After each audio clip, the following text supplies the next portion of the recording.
Time पे जो भारत रत्न दिया गया है, ये कहीं ना कहीं एक स्टंट जो है लोकसभा चुनाव को लेकर किया गया है कि इसको राजनीतिक परिदृश्य से नहीं देखना चाहिए। अखिलेश जी से गठबंधन का क्या रहेगा? गठबंधन की बात हुई थी क्योंकि हम इंडिया गठबंधन का हिस्सा हैं। गठबंधन अब टूटता नजर आ रहा है।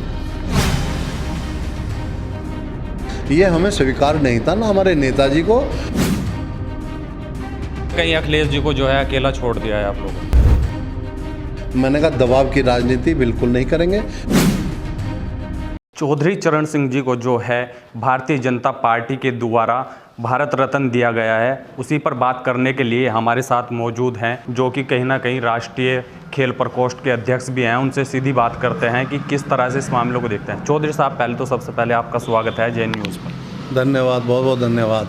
अच्छा, जैसे चौधरी साहब को जो है भारत रत्न भारतीय जनता पार्टी के द्वारा दिया गया है, तो किस तरह से जो है, क्योंकि कहीं ना कहीं चौधरी साहब जो है किसानों के मसीहा थे, उनके नेता थे, तो किस तरह से उत्साह के रूप में इसको देखा जा रहा है और क्या कुछ कहना चाहेंगे? देखिए, चौधरी चरण सिंह जी को भारत रत्न मिलने से, क्योंकि चौधरी चरण सिंह जी को धरती पुत्र की उपाधि मिली।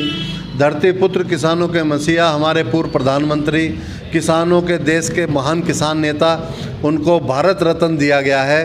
तो पूरे देश में गांव-गांव कई राज्यों में खुशी का इजहार किया गया, मिठाइयाँ बांटी गई, गुड़ बांटा गया कि चौधरी साहब को भारत रत्न मिलना, ये बहुत पहले मिल जाना चाहिए था, लेकिन देर से मिला और चौधरी साहब इस चीज़ के हकदार हैं। भारत रत्न मिलना चाहिए था। चौधरी साहब ने समझ लीजिए कि पूरे देश के किसानों की पहचान बनाई, किसानों को मान सम्मान से जीना सिखाया। और ये भारत रत्न जो दिया गया है चौधरी साहब को, ये चौधरी साहब का भारत रत्न नहीं है, ये देश के 90 करोड़ किसानों को भारत रत्न दिया गया है। ये देश के 90 करोड़ किसानों का सम्मान किया गया है, उनका सम्मान है। हमारे लिए गर्व की बात है, गौरव की बात है। और इसके लिए मैंने आदरणीय नरेंद्र मोदी जी को, देश के प्रधानमंत्री, और उनकी केंद्र की सरकार को मैंने बहुत बहुत आभार व्यक्त किया, साधुवाद दिया, धन्यवाद दिया है। और अपने नेता माननीय जयंत चौधरी जी का भी मैंने धन्यवाद किया है। हमारे नेताजी के अथक प्रयासों से हम लोग सब बहुत समय से प्रयास कर रहे थे कि चौधरी साहब को भारत रत्न मिलना चाहिए, और ये बहुत पहले मिलना चाहिए था। 37 वर्षों बाद, इतने लंबे अंतराल के बाद हम 37 वर्षों से मांग उठाते आ रहे हैं।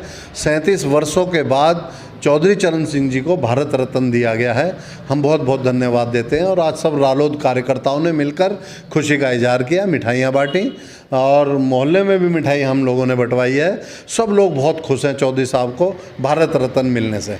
अच्छा, कहीं ना कहीं बताया जा रहा है कि लोकसभा चुनाव को लेकर जो है भारतीय जनता पार्टी के द्वारा ये इस टाइम पे जो भारत रत्न दिया गया है, ये कहीं ना कहीं एक स्टंट जो है लोकसभा चुनाव को लेकर किया गया है, तो कैसे देखते हैं इस चीज़ को? नहीं, ये देखिए आप कि इसको राजनीतिक परिदृश्य से नहीं देखना चाहिए। उसका कारण है कि चौधरी चरण सिंह जी को भारत रत्न दिया गया है, उनके साथ साथ पीवी नरसिम्हा राव जी को भी भारत रत्न दिया गया है, उनके साथ साथ स्वामीनाथन जी को भी भारत रत्न दिया गया है। अब उनका साथ कौन सा चुनाव का वो जुड़ गया, ऐसा कुछ नहीं है। समय लगता है, समय के अनुसार सब कार्य होते हैं, ये सिस्टम है।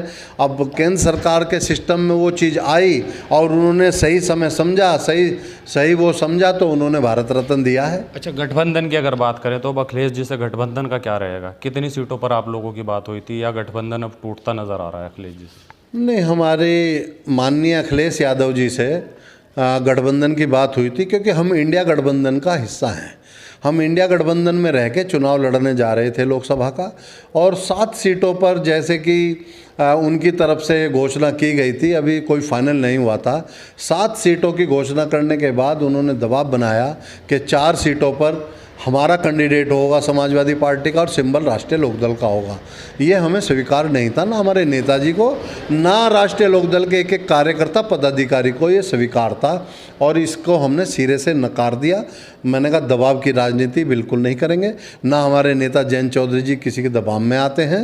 वो अपने सोच से, अपने उससे चलते हैं, पढ़े लिखे ऊर्जावान युवाओं के लोकप्रिय नेता हैं। आज की तारीख में पश्चिमी उत्तर प्रदेश के अंदर सबसे बड़ी ताकत राष्ट्रीय लोकदल है और बढ़ती हुई ताकत जयंत चौधरी जी की है, इसलिए सब लोग बौखला रहे हैं, अनगरल बातें कर रहे हैं। पश्चिमी उत्तर प्रदेश के अंदर राष्ट्रीय लोकदल के अलावा कोई पार्टी चुनाव नहीं जीत सकती। हम 80 की 80 लोकसभा सीट जीतेंगे लोकसभा चुनाव में। अच्छा, पीडीए की अगर बात करें तो क्या कितनी सीटों पर जो है संतोष आप लोगों ने जताया? नहीं, पीडीए में जब समझौता हुआ था अखिलेश जी के साथ, 7 सीटों का समाचार बाहर निकल कर आया था कि 7 सीटों पर समझौता किया गया है। लेकिन अब पीडीए की तो बात ही पीछे रह गई, क्योंकि अब जो एनडीए की बात चल रही है। कहीं ना कहीं अखिलेश जी को जो है अकेला छोड़ दिया है आप लोगों ने। हमारे नेताजी माननीय जयंत चौधरी जी अब विचार विमर्श कर रहे हैं सब पदाधिकारियों से, सब लोगों से। मैं भी कल दिल्ली था, तो कि भाई अब क्या किया जाए, आगे कदम कैसे बढ़ाए जाएं और किस तरीके से हम लोग मिल के चुनाव लड़ें और केंद्र में सरकार बनानी है। तो ये थे हमारे साथ चौधरी नीरपाल, जिनका कहना है कि कहीं ना कहीं जो है भारत रत्न जो चौधरी स्वर्गीय जो है चरण सिंह जी को दिया गया है, उसको लेकर किसान नेताओं में जो है काफ़ी उत्साह देखने को मिल रहा है। और आज के दिन जो है मिठाई भी बांटी गई है, इनमें कहीं ना कहीं जो है किसानों में भी उत्साह देखने को मिल रहा है। और रही अगर गठबंधन की बात, तो कहना है कि कहीं ना कहीं अखिलेश जी से गठबंधन जो है वो टूट चुका है और अब जो है राष्ट्रीय लोकदल पार्टी जो है भारतीय जनता पार्टी के साथ खड़ी नज़र आ रही है। सहारनपुर से जैन न्यूज़ के लिए शमीम अहमद।